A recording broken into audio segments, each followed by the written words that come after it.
Anybody? Hand up so you can see. There we go. Thanks.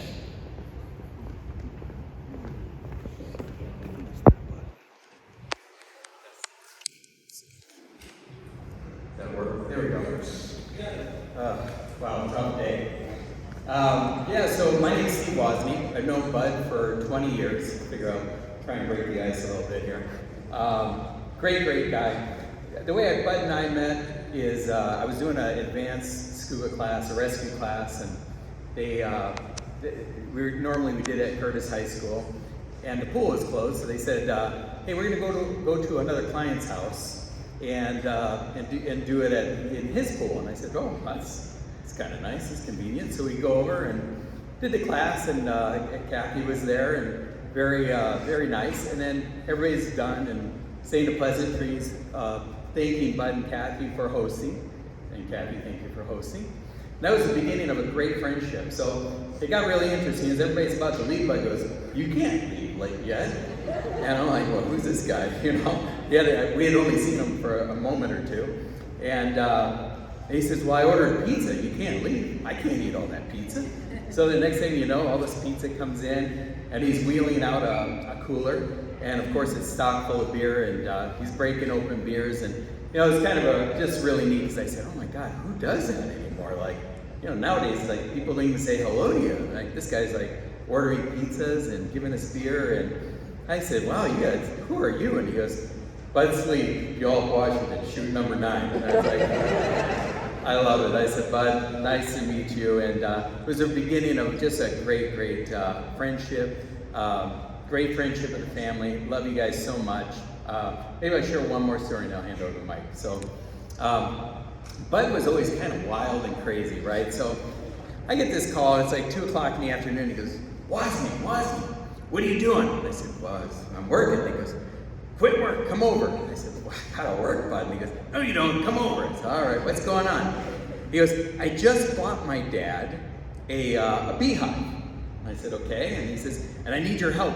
We gotta get the honey out." And I said, "Well, all right, that should be interesting. I don't know anything about bees. I'm not sure you do either, but let's do it." So I get over there, and there's this beehive out back, and he's got the bee suit. Bud, anytime he did anything, Bud did it like large, right? So he's got this bee suit, he's got all this stuff, and I said, "Well, Bud, how the heck do you do it?" And he goes, "I don't know, just put the suit on and go do it." I said, "All right."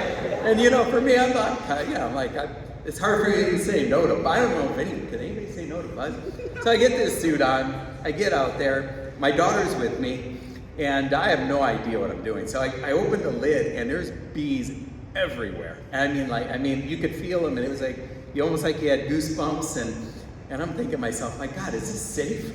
And so I'm pulling the honey out. He says, "Just pull the honey out." All right, so I pull the honey out, and Bud had put me in the suit, and I think he had failed to kind of put the little Velcro. So I feel the bees kind of crawling in the suit, and of course I'm getting stung, and he goes, and he's peeking around the corner, he goes, "Are you getting stung over here?" And I'm like, "Yeah." He goes, "Well, you sure are calm." And I said, "Well, what am I gonna do, Bud?" And he goes, "Well, get in the garage." And I said, "You're in the garage. I can't run in the garage. There's bees everywhere." Anyways, I had to kind of get it calmed down, and then eventually went inside, and then we realized what we had done wrong. Later, it was fun researching with Bud. He goes, let's YouTube it and see how you're supposed to really do it. And certainly we missed a lot of important steps, like smoking the hive so the bees go in so they'll come out.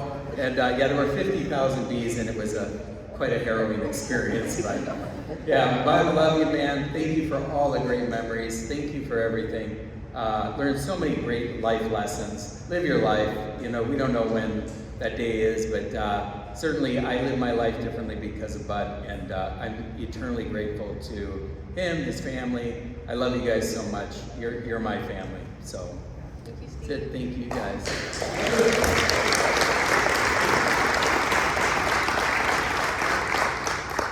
I gotta get a feeling that he might not be the only person in this room who did something that you normally would not have done.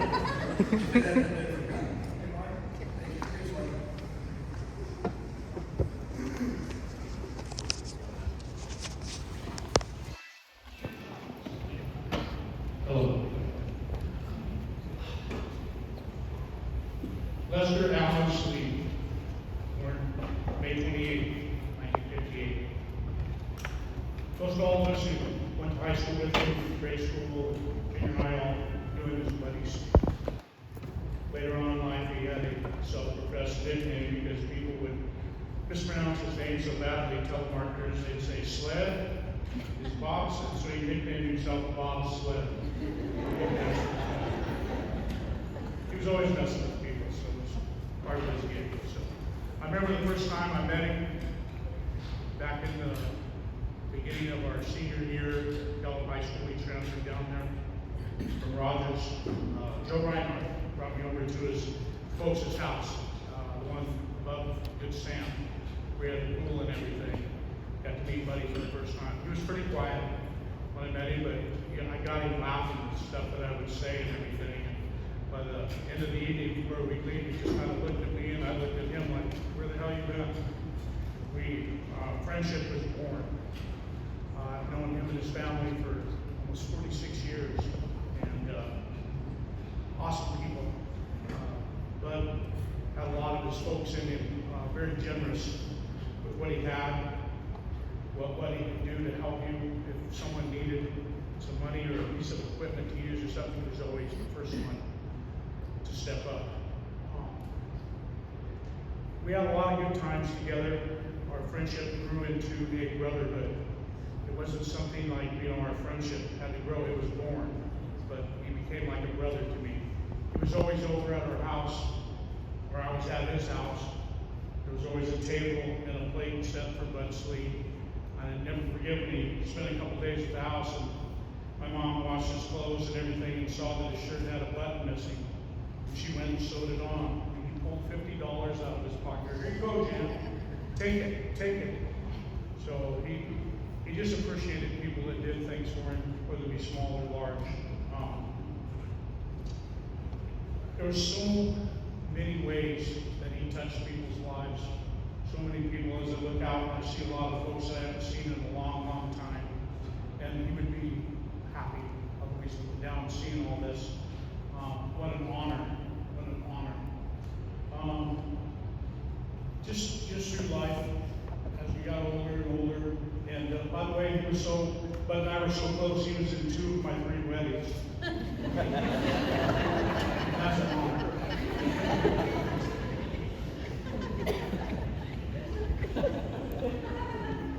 But he enjoyed it every. I just want to say, a lot of times we have regrets. When people pass away that are close to us, it makes us think of our own mortality. When I die, I'll probably just have a sentence in the herald that says, "Man stains carpet." Anyway, but we all think about our mortality. But I want, sometimes we have regrets. Well, I should have went and seen him. I should have called him. I wanted to do. Don't have regrets. Have good memories. Have good thoughts. Every moment that you've got to be around Bud Slead. Whether it be at one of the Seahawk parties, or fishing on the family boat, or gone to spend some time in Cabo with him. He was always wanting to make sure people had a good time, no matter if they were at his house or wherever they went. And I'll always remember Bud Slead, not only how he treated those who loved him much, but also the love that he spread as well. Thank you.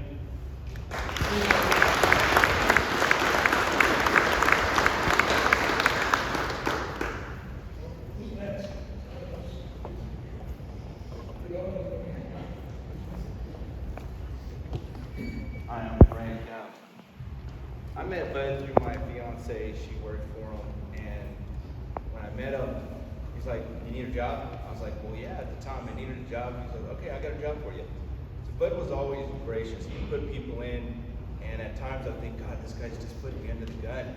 But he always told you and gave you the confidence that you can do something, and that you represent Slead. And after working for Bud, I realized that it's not that I'm representing myself up there. I'm representing a company that I knew nothing about.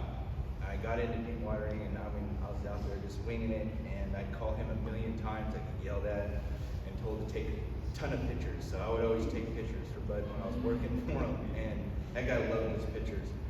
But when he invited me over to his house, he made the best pulled pork. And always, here, have a beer, a Modelo, or, you know, he was always gracious, and he was always, you know, kind to let you in, or, you know, he never failed to ask you, you know, how you doing, or what's your day like. Even if he wanted, you know, to have you come over there, like he was saying, to do something crazy with the bees, you know, it was always something with him, and the stories that came out of him just made you feel like, you know, like you were a part of him. And I don't know, I've known him. He was a really good guy. Sometimes hard to work with, but overall he was always supportive, and it didn't matter if something was hard or not. And the guy, like the kid said, he'd take his shirt off for you, and he was always there and really reliable. And I seen the friendship that he had with my fiance, and it was just amazing. They've known each other, I don't know, 25 or 30 years.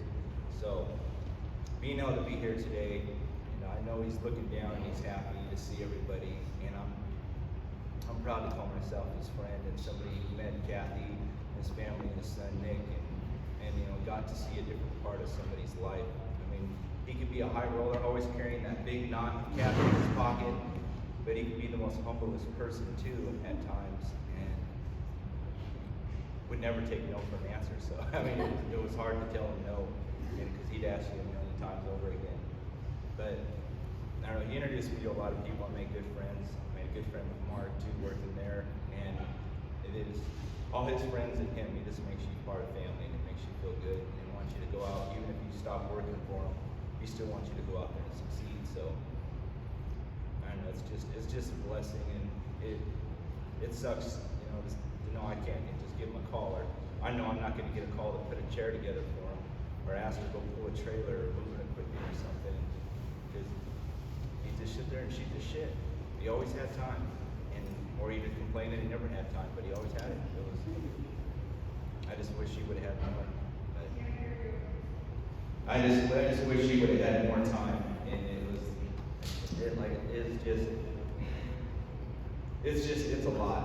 I mean, he was a lot, and seeing everybody here, I seen that he's still a lot, and with everybody's, I hope more of you people, everybody here, I don't mean to call you people, but everybody here, I hope you get up, you say something, or share his story, or something that you guys did together, because I want to hear it, because I only got to see different parts of it, and I think everybody here got to see a different part. He was like a chameleon, and he tried to be everything for everybody and for himself.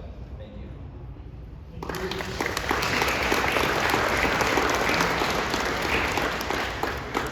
Somebody else?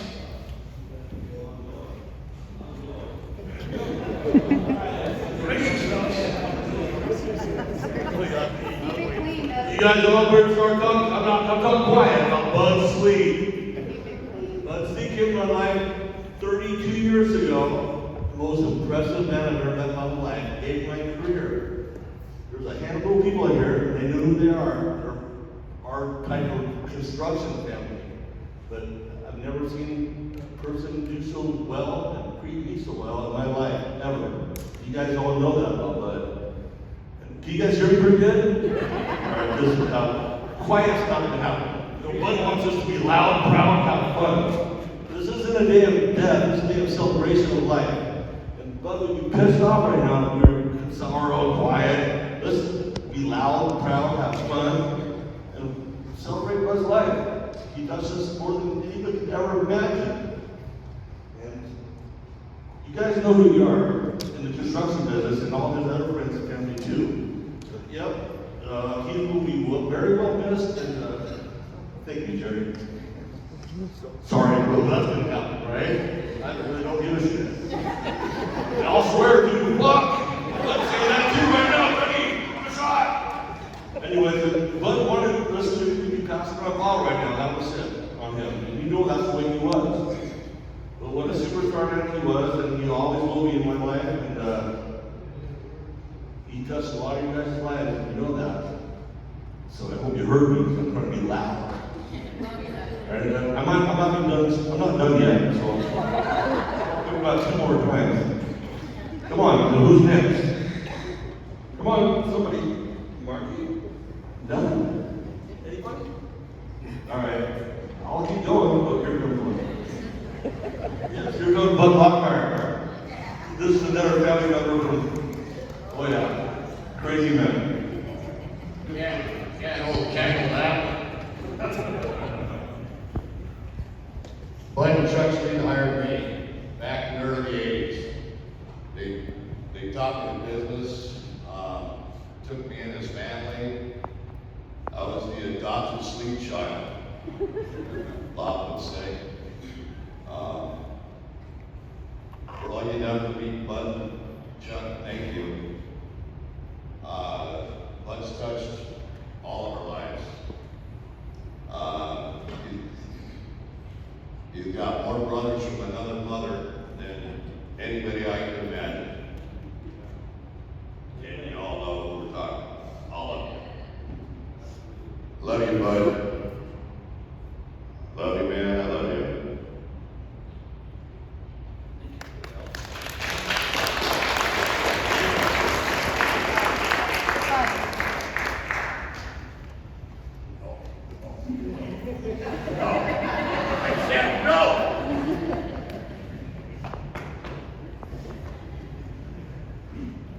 I don't listen very well.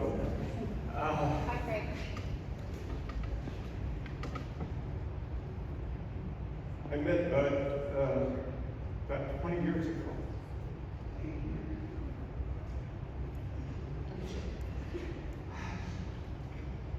I got a phone call. Said somebody told me Bud was looking for a spiral staircase. Wanted to be able to go up to that upper deck and without everybody going through the house. And I explained to Bud that spiral staircases, and he wanted his mother to be able to go up and be able to view. And I explained that spiral staircases weren't that great for elderly people and people who drink a lot. Well, Bud says that's pretty much everybody I know. Never forget that. Over the years, I'd like to think we became pretty close. Went to Mexico a few times with him.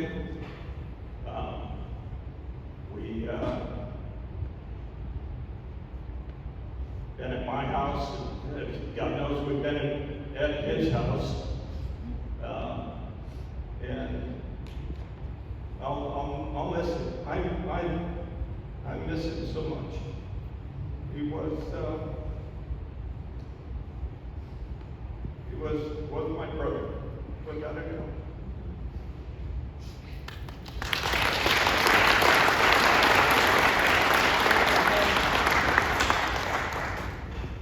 My name is Dan Gill, and I was by the CPA, tax advisor, and I started with Chuck, and then Bud came through that process, and when I met him, he was a hot-headed kid that wanted his dad's business, because his dad was about ready to retire. Anybody that knows that Chuck was going to hang onto that thing with an iron fist, Slead's Construction, until Bud came up and showed him he was man enough to take it from him. And he did. And when he took over the business, they pretty much tripled the business. That's that guy right there with that smile. That smile light up any room. It's tough. It's tough. But he touched a lot of lives. And that name Bud was appropriate. He's the buddiest guy I know. And, you know, Kathy and him used to, I had some down points in my life, and they all say, come on over, come on, you know, we got dinner, Seahawk game is on, you know, come on over, we'll make a barbecue, and you know, he was always there for a lot of people that were feeling down, and they were the best hosts I've ever known, you know, at that house. So my story, got a lot of them, but I'll keep it short, is Mexico, of course. One time I went down there with Bud, and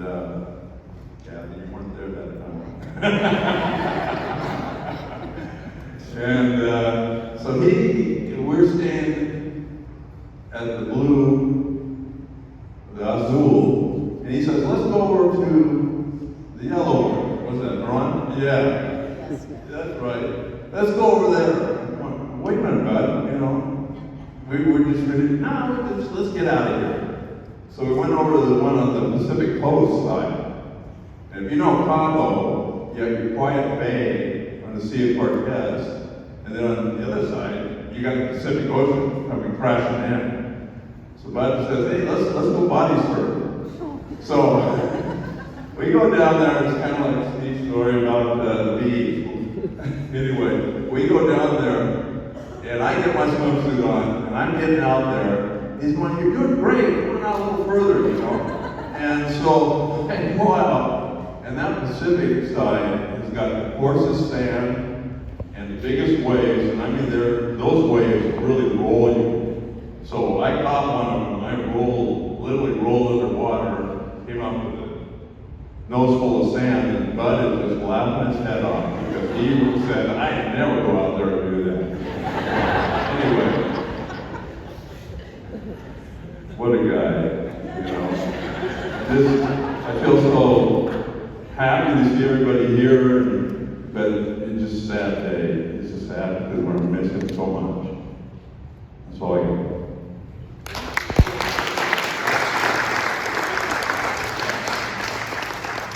See, there's another guy who might not normally have done that, but encourage him. Fun. Good. Someone else? Anybody else?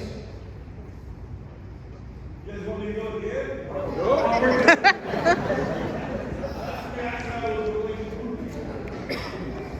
Hello, everybody. I'm Mark. I knew Bud for almost 8 years.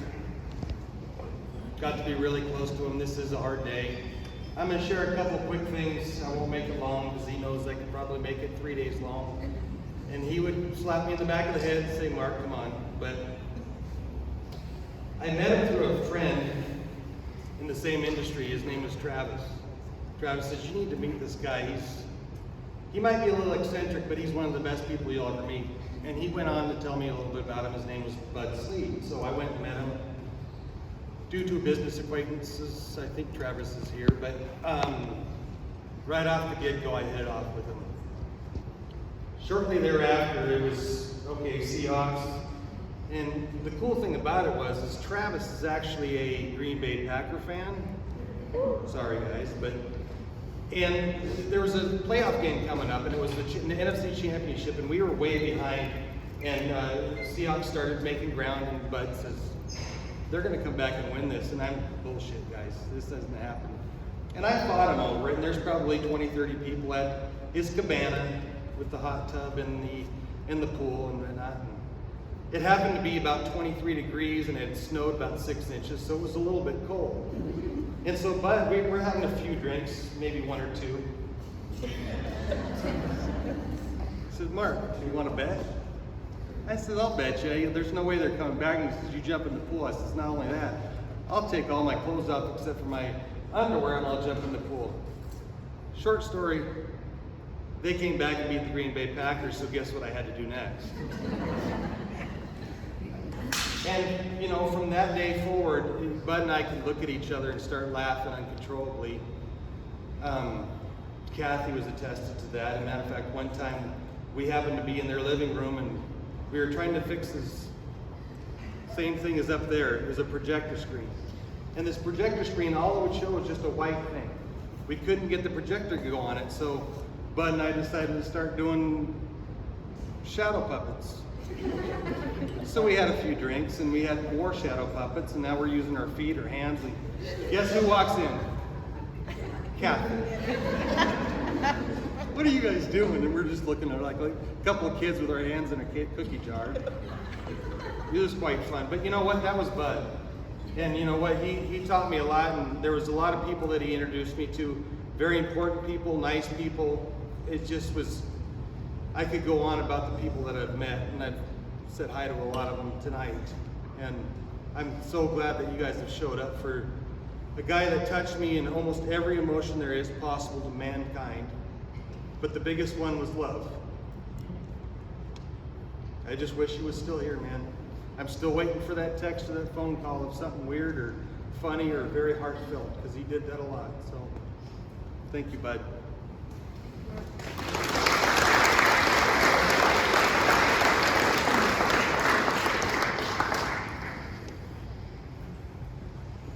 Hi, I'm Kim.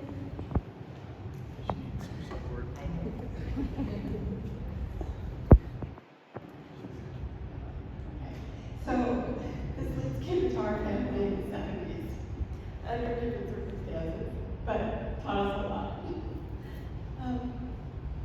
Showed us what a really good life could be and ended up being.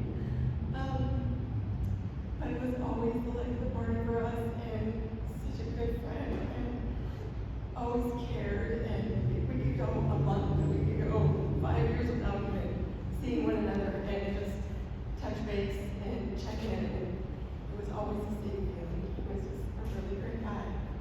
I just wanted to say cheers to family. Cheers to soup. And cheers to Taco Tuesday.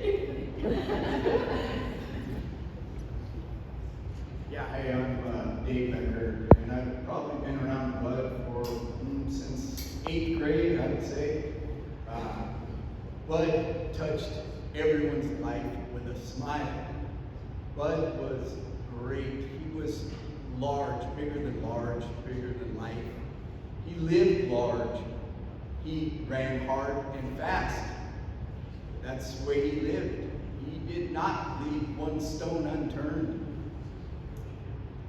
It's, when you look at what a generation of a family can do, or 2 generations of what a family can do, that family did it. And I think as an example to all of us here, they were icons.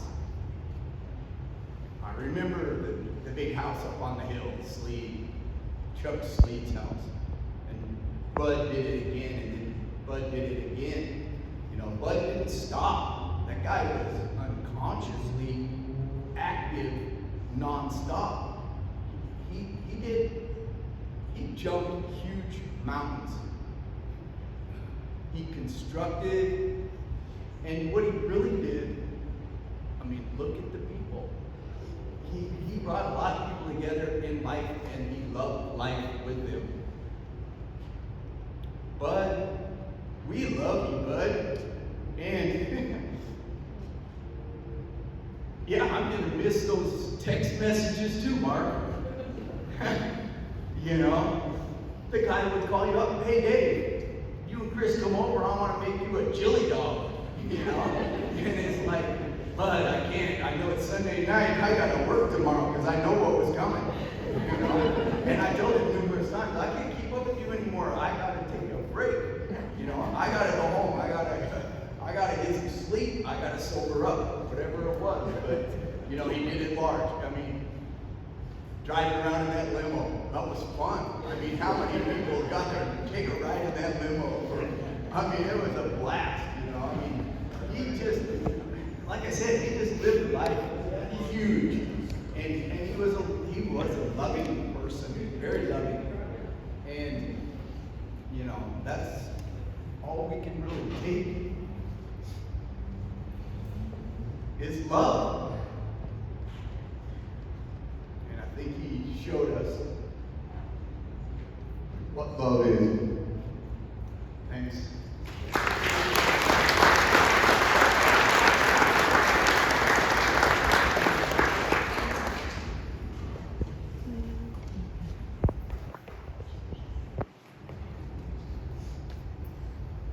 I'm going to speak a little more about Bud, and I've known Bud.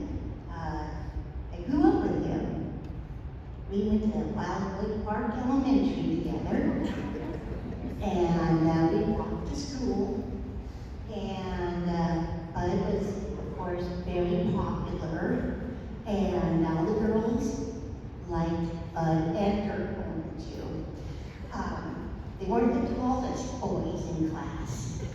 So I remember Bud had to stand on a log and gave Lisa Hunt her first kiss.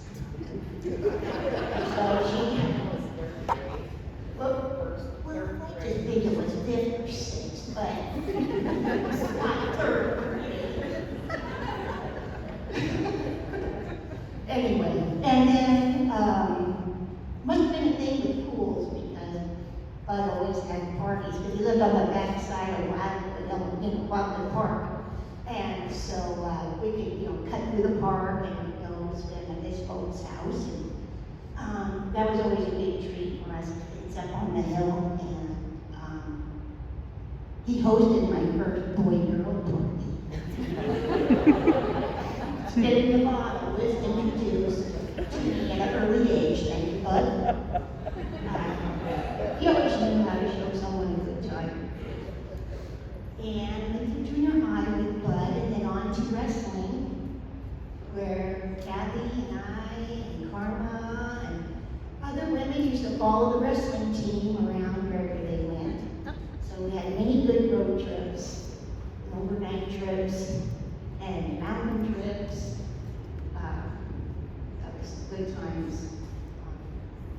And then, let's see, we jump forward to our 20-year class reunion, where Bud nonchalantly brought a dozen roses, and he pretended like he was going to hand them out to all his girls, but really he just wanted to give them to one girl.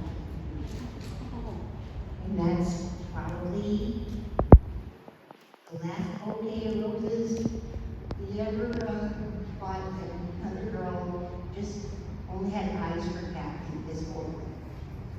You guys have always been an inspiration. You've always had the gift of hosting and friendship. And I just have a few good stories thanks to you guys. And I just couldn't let this chance pass me by. I'll miss you, Bud.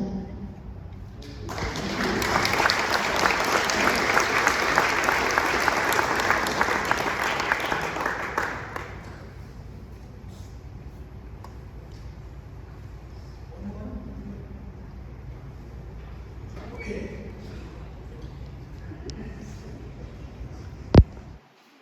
Can I tell a story? Thank you all for being here. I'm Lynn Carrington, and Kathy's sister.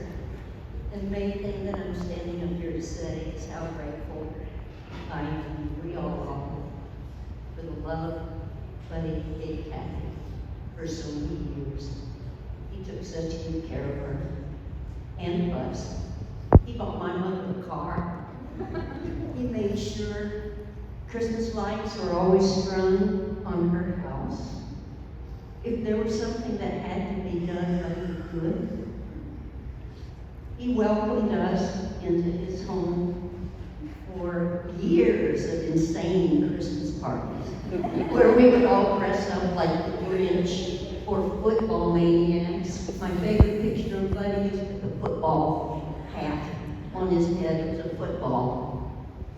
You know, they knew how to throw parties and how to have a good time. They built a bar back there behind their house, had swimming pools and tennis courts. One of my favorite memories of my own mother was I bought her a bicycle and took it down to Buddy's house. We lived in the house with the tennis court.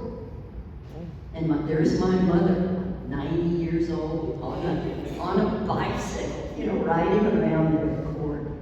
Buddy made sure everybody in our family knew that we were part of his family. And he was part of ours. And believe me, we have heard stories about all of you. So it's thrilling to get to see some of you here to pay tribute to Bud. And, you know, he left us too soon and too fast.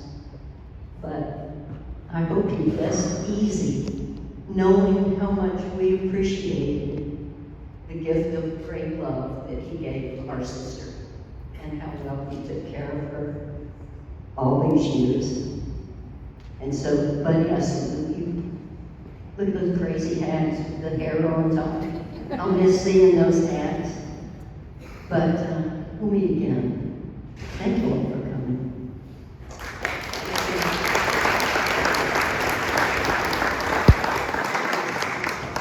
Okay, what's the last one? Can I just sit here? Hi everybody, my name is Thomas Sully, and my family said that I should probably share a story. Some of you have probably heard it, over the years it's changed, so I'll do my best, but we all love Buddy.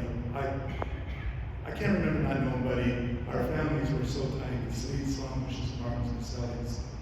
There was a few other families, I apologize if I missed some, but we did a lot of things, especially as kids going through school and young adults. Like you heard, your Buddy was just bigger than life, and even as a 12-year-old kid, he was just bigger than life, and he was our hero and our leader. And I'm the same age, but you always seemed older, wiser, and 5 steps ahead of everybody, right? I'm sure you guys all know that. So, Cherry Lee, I told you this story last time I saw you. I hope you don't mind. Should I tell it? Yeah. I know so many stories, most are not appropriate for this group, but I'll just tell you this story. I'll try to be brief. We're 16 years old, and our families would go down and fish at the ocean. Chuck and Sonny and Gary Martin, they all had boats, and us kids, we get left out on shore as the dads fished, and then we go up in the afternoon. We get to go fishing if the day was good. So we oftentimes just go down and sleep on the dunes, big bonfires for days, and hang out there. Couldn't have been more than I should. The alcohol was maybe a little more than all of our lives back then, and so we were always trying to figure out how to get the next beer. And so one night we're sitting at the bonfire, and it was me, Buddy, and a couple other friends, and Buddy looks at me and says, "I've got an idea." And I'm like, "Let's hear it." He said, "Well, look at all those hotels in Ocean Shores. Look at all those hotels. You know every one of them's got a cooler sitting out front. We're all in the back." And I'm like, "Yeah, he knows. We're gonna go down there. We're gonna go about 2 o'clock in the morning. We're gonna take the beers out of the coolers." Okay. And he goes, "Well, this is what we're gonna do. We're only gonna take half. Because if we just take half, they'll probably think they got too drunk and their buddies drank the beer and they'll put it out the next night." So, for about 5 or 6 years till we turned 21, we had all the beer we ever wanted.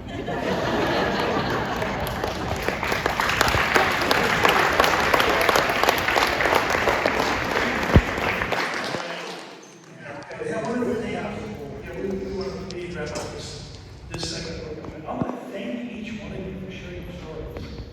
I heard some common themes. I think everybody mentioned how you met this man and how he changed you. You essentially became like family because of that 4-letter word, love. You knew that this man loved you. He showed you in so many ways. And it's very clear that you love him too. And I know he's going to be greatly missed. There's a song we're going to listen to. You will not be surprised by the selection that was made. All right? So let's take a few minutes and just listen to this song. We're going to come up, we're going to wrap it up, and then we're going to open it up.